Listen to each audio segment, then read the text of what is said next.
كريما تستجيرا أشرفا ورحمۃ اللہ تعالی وبرکاتہ۔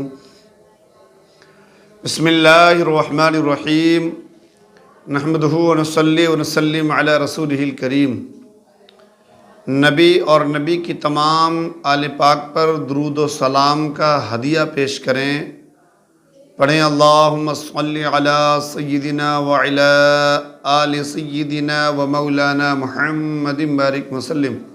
صلو علیہ صلاۃ و سلاما علیک یا رسول اللہ یا حبیب اللہ۔ معزز سامعین و ناظرین، باب العلم آفیشیل کے ذریعے مدرسہ اہل سنت راہ بلال کے اس آفس سے میں آپ تک نماز کے مسائل پہنچانے کی سعادت حاصل کر رہا ہوں۔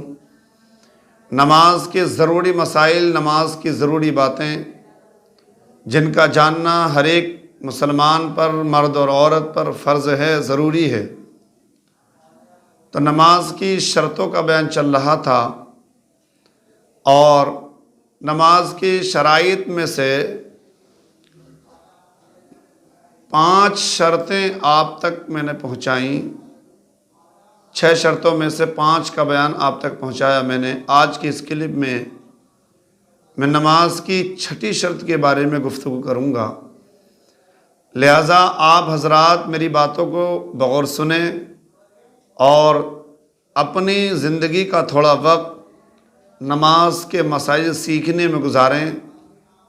آپ مدرسہ نہیں آ سکتے پڑھنے کے لیے، یا آپ کو حیا آتی ہے کسی سے پوچھنے کے لیے، تو آپ باب العلم آفیشیل کو تھوڑا ٹائم دیں، ان مسئلوں کو سنیں، بار بار سنیں گے، ریپیٹ کریں گے تو آپ کو یاد ہو جائیں گے، اور آپ دوسروں کو بھی شیئر کریں۔ تو میں آج کی اس کلپ میں بات کرتا ہوں نماز کی 6ٹھی شرط، تکبیر تحریمہ۔ نماز کی 6 شرطیں ہیں، یعنی نماز شروع کرنے سے پہلے جن چیزوں کا پائے جانا ضروری ہے: طہارت، ستر عورت، استقبال قبلہ، وقت، نیت، اور 6ٹھی شرط ہے تکبیر تحریمہ۔ تکبیر تحریمہ کا سیدھا سادہ مطلب یعنی اللہ اکبر کہہ کر نماز کو شروع کرنا۔ اگر آپ نے اللہ اکبر کہہ کر نماز کو شروع نہیں کیا تو آپ کی نماز شروع ہی نہیں ہوگی۔ تو لفظ اللہ اکبر کہنا یہ واجب ہے۔ تکبیر تحریمہ یعنی اللہ اکبر کہنا اور ہاتھ اٹھانا کانوں تک، اس طرح سے مرد کے لیے کانوں تک ہاتھ اٹھانا یہ سنت ہے۔ انگلیاں یعنی ہتھیلیاں کھلی ہی رہیں، اور اس طرح سے کانوں کی لوگت تک ہاتھ اٹھانا، اور ہاتھ اور انگلیوں کا پیٹ یعنی یہ سیدھا قبلے کی طرف رخ ہونا چاہیے، اور ہاتھ اٹھانا یہ سنت ہے۔ تکبیر تحریمہ کیا ہے؟ شرط ہے، اور یہ اس کو نماز کے فرائض میں بھی شمار کیا گیا ہے، اس لیے کہ اس کا نماز کے جو فعل ہیں نماز سے بہت اتصال ہے، اس وجہ سے اس کو فرائض میں بھی ذکر کیا گیا۔ اب تکبیر تحریمہ یہ 6ٹھی شرط ہے۔ جس وقت تکبیر تحریمہ آپ کہیں گے 6 شرطوں کا پائے جانا اس وقت ضروری ہے، اور آپ جیسے اللہ اکبر کہہ کر ہاتھ باندھیں گے، زیر ناف ہار باندھنا مردوں کے لیے سنت ہے، تو جیسے ہاتھ باندھیں گے آپ کی نماز شروع ہو جائے گی۔ اب تکبیر تحریمہ کے تعلق سے کچھ مسائل میں آپ کو بتلاؤں جہاں ہم کوتاہی کر دیتے ہیں، اور جس کوتاہی کی وجہ سے ہماری نماز شروع ہی نہیں ہوتی۔ نماز کے فرائض میں سے نماز کا دوسرا فرض سیدھا کھڑا ہونا، قیام ہے۔ تو تکبیر تحریمہ کے لیے جس وقت ہم اللہ اکبر کہہ رہے ہیں تو ان نمازوں میں جس میں سیدھا کھڑا ہونا فرض ہے، تو اب جس وقت ہم تکبیر تحریمہ کہہ رہے ہیں تو تکبیر تحریمہ کے وقت قیام بھی فرض ہے۔ اگر جس وقت آپ تکبیر کہہ رہے ہیں اس وقت آپ کا سیدھا کھڑا ہونا ضروری ہے۔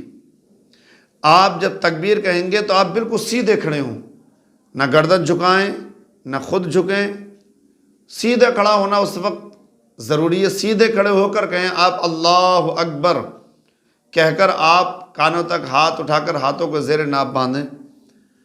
اب ایک کوتاہی ہمارے کچھ اسلامی بھائی کرتے ہیں جس کی وجہ سے ان کی نماز شروع نہیں ہوتی اور وہ سمجھتے ہیں ہم نے نماز پڑھ لی. وہ کوتاہی یہ ہے، وہ کمی یہ ہے کہ مثلاً آپ مسجد میں داخل ہوئے، جماعت کھڑی تھی، امام صاحب کو آپ نے رکوع میں پایا. جس وقت آپ پہنچے جماعت میں شریک ہونے کے لیے تو امام صاحب رکوع میں جا چکے تھے. اب آپ جماعت کو پانے کے لیے، اس رکعت کو پانے کے لیے تیزی سے دوڑے، اور دوڑنے کے بعد آپ مسجد میں پہنچے اور امام صاحب رکوع میں جانے ہوئے تو آپ نے اللہ اکبر کہا، اور اللہ اکبر کہتے کہتے رکوع میں آپ ڈائریکٹ چلے گئے. اب جب آپ اللہ اکبر کہہ رہے تھے تو آپ بھی تکبیر جب مکمل ہوئی تو تکبیر مکمل ہوتے ہوتے آپ رکوع میں پہنچ گئے. اب یہ جو آپ کی تکبیر ہے، پہلی تکبیر کو تکبیر تحریمہ کہتے ہیں، پھر اس کے بعد میں رکوع میں جانے والی تکبیر، سجدے میں جانے والی تکبیر، یہ تکبیرات جو ہیں یہ تکبیرات انتقال ہیں. اس کو تکبیر انتقال کہتے ہیں. ان تکبیرات کا کہنا سنت ہے، لیکن پہلی تکبیر کا کہنا کیا شرط ہے، اور کھڑے ہو کر، سیدھا کھڑے ہو کر کہنا فرض ہے. تو اب آپ نے جب تکبیر ایک ہی، آپ اسی تکبیر کو کہتے کہتے رکوع میں چلے گئے، تو بتائیے آپ کی تکبیر تحریمہ ادا ہوئی نہیں. جب آپ کی تکبیر تحریمہ ادا نہیں ہوئی تو آپ کی نماز ہی شروع نہیں ہوئی. آپ رکوع میں ڈائریکٹ چلے گئے، آئے اللہ اکبر کہتے رکوع میں چلے گئے، لہٰذا آپ کی نماز ہی شروع نہیں ہوئی. یہ اکثر ہمارے نمازی حضرات اس میں کوتاہی کر دیتے ہیں، اور ان کی وہ سمجھتے ہیں ہم نے نماز پڑھ لی، نماز ہی شروع نہیں ہوتی. اس کا طریقہ یہ کہ آپ آئیں، چاہے امام صاحب رکوع میں ہیں، سجدے میں ہیں، قیام میں ہیں، جیسے آپ آئیں گے آپ آ کر اللہ اکبر کہہ کر سیدھے کھڑے ہو کر آپ تکبیر کہیں، ہاتھ باندھیں، پھر دوسری تکبیر کہتے ہوئے فوراً آپ رکوع میں چلے جائیں. لیکن جس وقت پہلی تکبیر آپ نے کہی تھی اس وقت آپ کا سیدھا کھڑا ہونا فرض ہے. ایک مسئلہ یہ ہوا. دوسری جو کمی ہے جس کی وجہ سے نماز شروع ہی نہیں ہوگی، ختم ہو جائے گی، وہ دوسری کمی یہ ہے کہ مثلاً آپ نماز پڑھ رہے ہیں، امام صاحب کے پیچھے آپ کھڑے ہوئے، جماعت میں کھڑے ہوئے، امام صاحب نے کہا اللہ اکبر، اس طرح سے امام صاحب نے کہا اللہ اکبر، آپ نے بھی امام صاحب کے ساتھ ساتھ ہی اللہ اکبر کہنا شروع کر دیا. اب آپ نے لفظ اللہ تو امام صاحب کے ساتھ شروع کیا تھا، لیکن اکبر امام صاحب سے پہلے کہہ دیا. اکثر ایسا ہوتا ہے، ہمارے جماعت کہتے ہیں امام صاحب کچھ تکبیر کو بلند آواز سے کھینچ کر پڑھتے ہیں، جب وہ کھینچ کر کہتے ہیں اللہ اکبر تو اتنے پیچھے جو مقتدی کچھ جلد باز ایسے ہوتے ہیں وہ امام صاحب کے اکبر کہنے سے پہلے اکبر کہہ دیتے ہیں. اب امام کے اللہ اکبر کہنے سے پہلے اگر آپ نے اکبر ادا کر دیا تو آپ کی نماز شروع نہیں ہوگی. آپ نے امام صاحب سے سبقت کر لی، امام صاحب سے پہلے آپ نے اس لفظ کو ادا کر دی، لہٰذا اس میں آپ امام صاحب کے بعد میں ہی کہیں. ان مسائل کا جو تکبیر تحریمہ کے تعلق سے ہیں ان کا یاد رکھنا بہت ضروری ہے. سیدھے کھڑے ہو کر تکبیر کہنا فرض ہے، کانوں تک ہاتھ اٹھانا سنت ہے، اور ہاتھوں کو قبلے کی طرف کو کرنا یہ بھی سنت ہے، پھر زیر ناف باندھنا یہ بھی سنت ہے. لہٰذا ان مسائل کو یاد رکھیں اور اس میں کوتاہی نہ کریں. آپ بار بار اس کلک کو سنیں تاکہ یہ مسئلہ آپ کے سمجھ میں آ جائے. اور بھی کسی مسئلے میں آپ کو ڈاؤٹ ہو، شک ہو تو آپ کمنٹس باکس میں سوال کر کے پوچھ سکتے ہیں. اللہ تعالیٰ ہم سب کو صحیح پر عمل کرنے کی توفیق عطا فرمائے.